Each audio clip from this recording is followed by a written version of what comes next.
You know, people don't tell you this when you're getting married. That love alone isn't enough to make a relationship work. I learned that the hard way. This is a story of how my wife, against my wishes, went to a late-night reunion party, and how her confession the next day shattered my world. If you're watching this, make sure to hit the like button and subscribe if you enjoy stories like this. Now let me take you back to where it all began. When Karen and I met, it felt like everything changed. She was full of energy and made even boring days feel exciting. We clicked right away, like we'd known each other forever.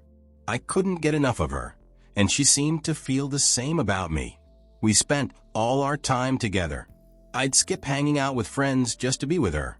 She'd send me funny or random messages during the day, and it always made me smile. Being with her felt easy, and right like it was meant to be. Things moved fast. Within a few months, we were practically living at each other's places. Before the year was over, we got married. It felt like the right thing to do. We didn't think too much about it, we just went with what felt right. Our marriage wasn't perfect, but we were happy. When we loved everything we had. It was strong, intense, and messy at times, but it felt real.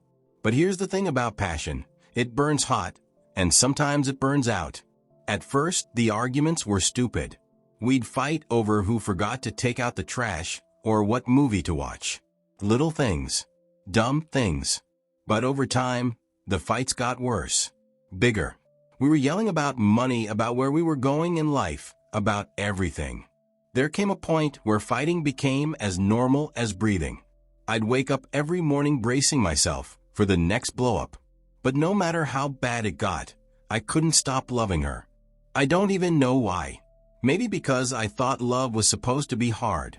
Or perhaps I didn't want to admit we were already broken. Lately, Karen's been diving back into her social life. She's taken up new hobbies and reconnected with old friends I'd never even heard of, sometimes staying out late before coming home. I noticed all of it, but I didn't say a word. When you fight as much as we did, you learn to pick your battles. Or maybe I was just too tired to start another war. Either way, I let it slide. And you know what? Maybe that was my first mistake. It was a quiet Wednesday evening. Karen and I were sitting in the living room, her scrolling on her phone, and I was watching the TV. Out of nowhere, she said, "Oh, by the way, there's a reunion this weekend with some of my old college friends. It's at Jenna's place." She said it casually, but I could see she was excited. At first, I didn't say anything. I just sat there. I'm not against parties or her spending time with friends, but this felt different. I've always believed that nothing good happens at late-night parties. People drink too much, act stupid, and do things they regret later. And if I'm being honest, I didn't trust Karen in situations like that. "It's just a party," she said, still looking at her phone. "We'll probably drink a little, talk about old times, laugh at who's gotten fat or bald. That's it." I didn't answer right away. I didn't want to start a fight, but my gut was telling me I had to kick against it.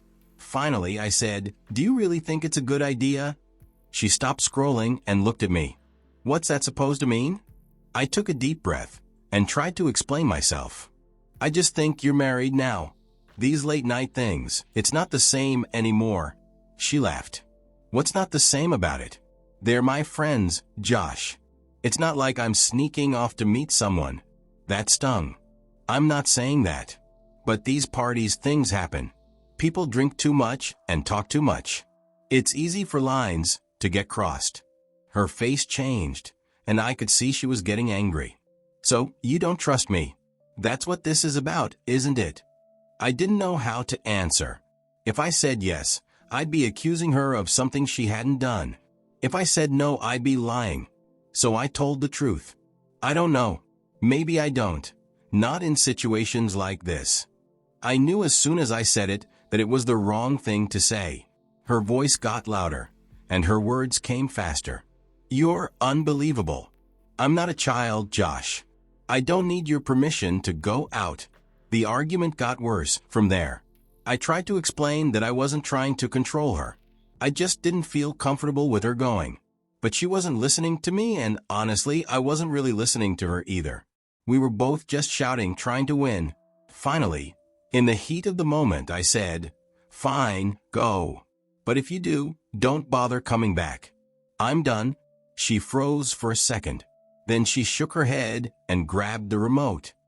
"I don't need this right now," she said, flipping through channels. I stood there, stunned. The rest of the week went by in a haze.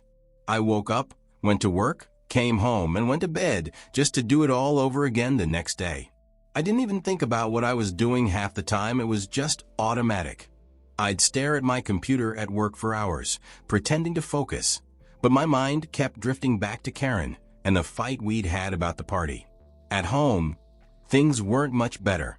Karen kept herself busy, which wasn't unusual these days. She threw herself into her new hobbies. It was like she was trying to fill every minute of her time so she wouldn't have to deal with me. We barely talked except for the basic stuff. "Dinner's ready. Did you pick up the dry cleaning? Good night." Those were about the only words we exchanged, and even then, they felt forced, like we were both walking on eggshells. The weekend came faster than I expected. One moment it was Thursday, and I thought I had time to talk her out of going. Then suddenly, it was Saturday night, and Karen was standing in front of the mirror, brushing blush across her cheeks. She didn't even glance my way. I leaned against the doorframe, arms crossed, and watched her get ready. She was wearing that tight black dress, the one she hadn't worn in years. It used to be her favorite back when we'd go out more often. The dress hugged her body in all the right ways, the kind of outfit designed to draw attention. She paired it with heels, which surprised me. Karen hated wearing heels. She'd complain about how they pinched her toes or made her back hurt. Yet there she was slipping them on. "You're really going all out, huh?" I muttered, not sure if I was asking or accusing. She didn't answer right away. Instead, she smoothed the dress over her hips and tugged at the hem like it was suddenly too short. Then, she caught my eyes in the mirror, her reflection sharp and unreadable. "It's just a reunion, Phil. Don't make it a big deal." Her tone wasn't harsh, but it wasn't soft either. It was that clipped, indifferent voice she used when she wanted to end a conversation before it even started. I wanted to say something, but what was I supposed to say? "You look too good to leave the house." That'd make me sound jealous. "You really need to dress like that for a bunch of old college friends?" That'd start an argument. So I just stood there trying to keep my face neutral. When she walked out the door, my heart sank. Not just because she looked amazing and I knew other people would notice, but because she left without hesitation, like she didn't care how I felt about it. I stayed up, waiting for her to come back. The TV was on, but I wasn't watching it. I kept glancing at the clock. Midnight came and went. By 2 a.m., I heard the front door creak open. She stumbled in, her heels clicking unevenly on the tiles. She reeked of alcohol, and her hair was a mess. "Karen?" I called out. She mumbled something about being tired and waved me off, heading straight to the bedroom without even looking at me. I sat there on the couch, my thoughts racing. I wanted to march in there and give her a piece of my mind, let her know how much it hurt watching her disrespect me. But what was the point? So I stayed where I was, silent, staring at the wall like it had all the answers I didn't. I woke up early that morning, way before the sun.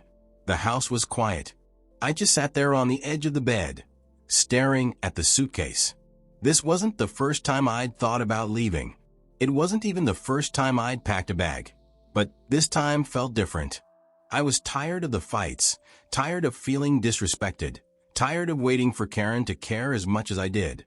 I got up and started folding shirts, putting them neatly into the suitcase. Then I heard her move behind me, the sound of the sheets rustling as she woke up. I kept folding, hoping she wouldn't notice, but of course she did. "Josh," she said, her voice groggy. "What are you doing?" I didn't answer. I couldn't look at her. I just kept folding.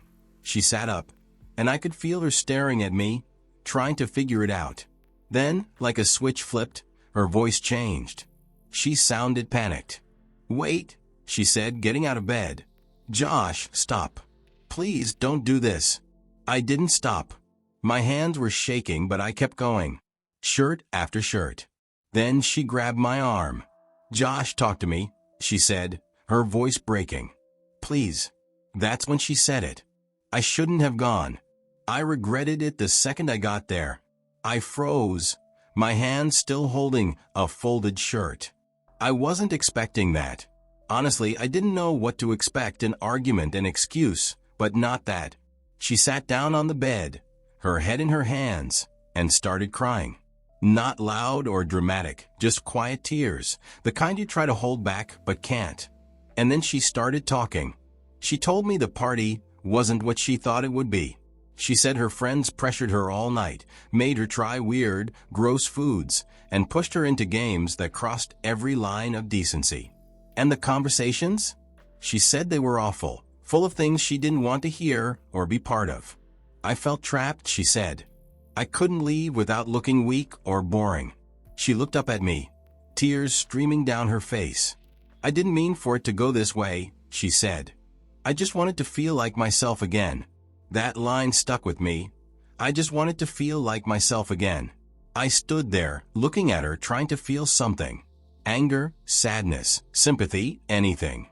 But I didn't feel any of it. I was just empty, like there was nothing left. She begged me to stay. She promised things would change, that she'd never do anything like this again. And maybe, once upon a time, I would have believed her. But not anymore.